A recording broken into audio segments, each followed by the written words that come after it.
Patsy McGarry. Yeah, and he said in that article, he said it was Pearse's Catholic rebellion.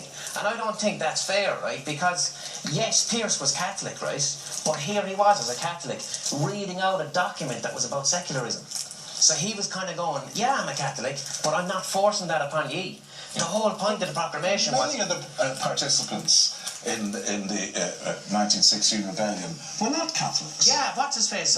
So that's all nonsense. No, I should know his name. Sir Roger Casement is getting a mention here. Casement. Yeah, couldn't be any less Catholic if you tried, Ivan. You know, broadly speaking, are engaged and enlivened and enthralled and enthused by our discussion. No. Well, it's too early to judge that, Robert. And you're very harsh on yourself here. She didn't want to celebrate. I think we should celebrate. I think, you know, we have all these phrases. Ireland is the best little country in the world to do X, Y, and Z according to NK. It's the best small country in the world to party.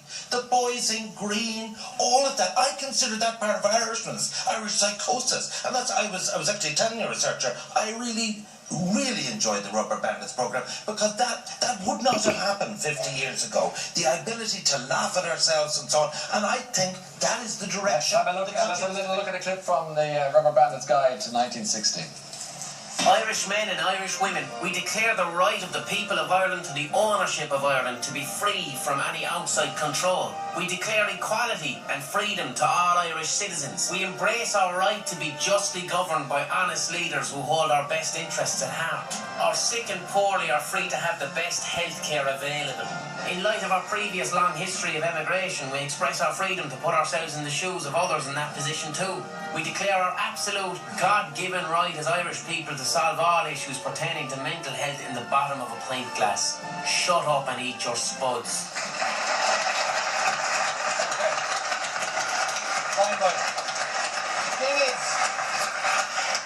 Thing is though, Ryan Tuberty, is that it's not really a celebration. What we're doing there is like the thing. My generation, right? My generation of young people. Yes.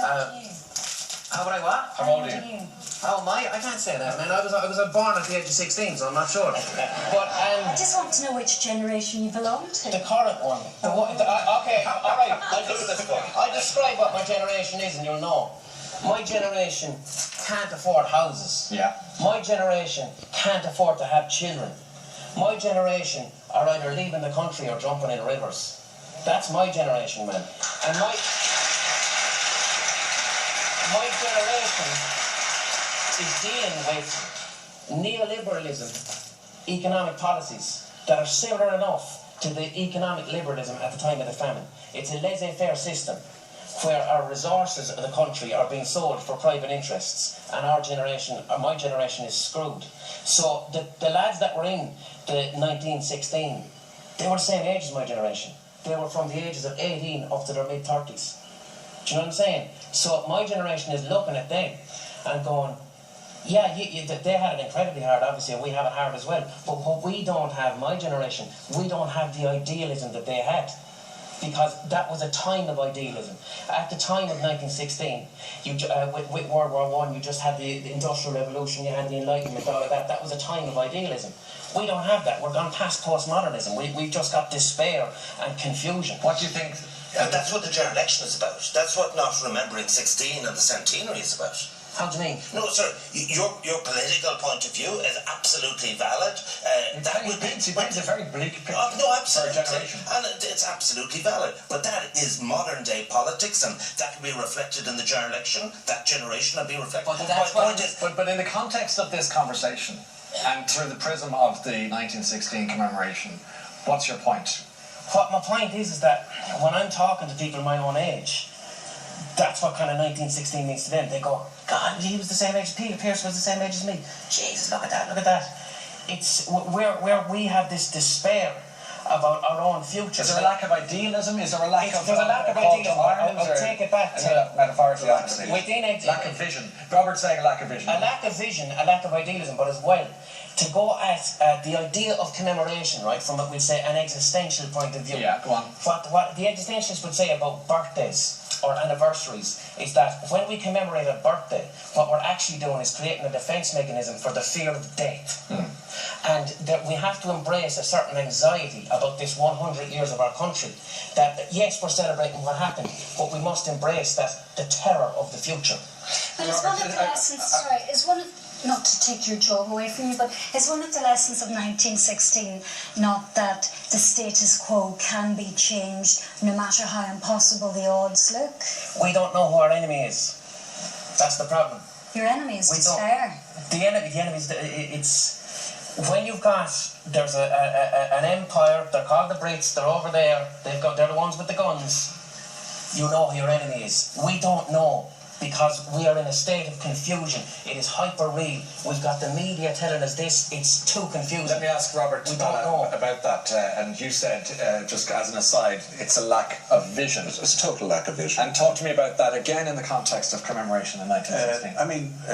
Ivan was talking about the upcoming election, etc. And we will have people all arguing about basically the maintenance of the status quo. There'll be talk about stability, there'll be talk about, vote us back and we keep the ship afloat. What we don't need is a continuance of the status quo, because the status quo is a society of inequality, of unfairness, of emigration, of homelessness, of child poverty. We have to change that, and the best tribute we could make to the men and women of 1916 is to rededicate ourselves to the creation of their dream, a true republic, a society of equals with no one left You behind. must get very depressed looking at Fine Gael knocking on the door of an overall majority, in terms of status quo in their early 30s. Utterly depressing. You must be. Yeah. But that's the people's You need to worry choice. about that. It's not going to happen. Well, they're knocking on the door. There's no difference between left and right anymore. Well, you would imagine. I can't see it. No, I think what we have to do as a people is engage in a journey of reimagination.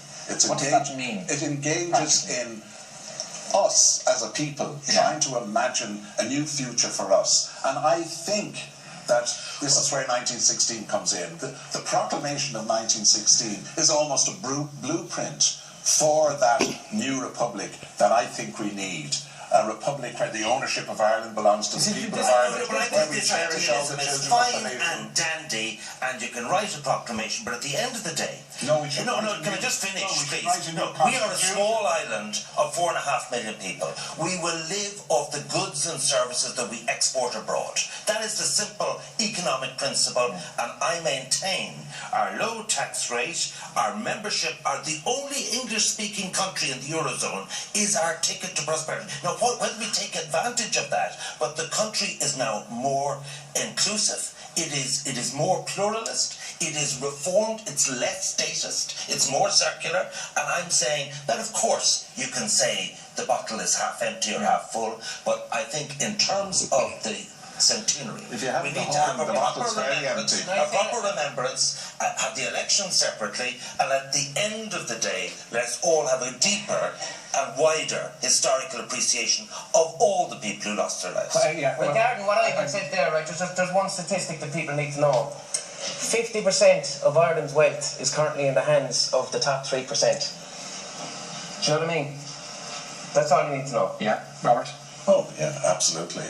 We have a very unequal society, and that's why we have to, I think, once again reclaim the vision of the people of 1916 who envisaged a fair society, an equal society, and that vision is encapsulated in the 1916 proclamation, and I think that should be the blueprint for the way we move forward, not in terms of elections, in terms of informing ourselves. A blueprint suggests constitution. Someone said, Yeah, our constitution is creaking. Our constitution has been amended so much it's like a threadbare fabric. Yeah, but if you're talking about generation, isn't it, your generation must look at that constitution if they look at it at all or bother. And For the referendum last year, like to us, that was just, what? Are you serious? That's in the Constitution? Yeah, when you had a look at it, Do you know what I mean? So when we look at the physical commemoration, we've talked about the more intellectual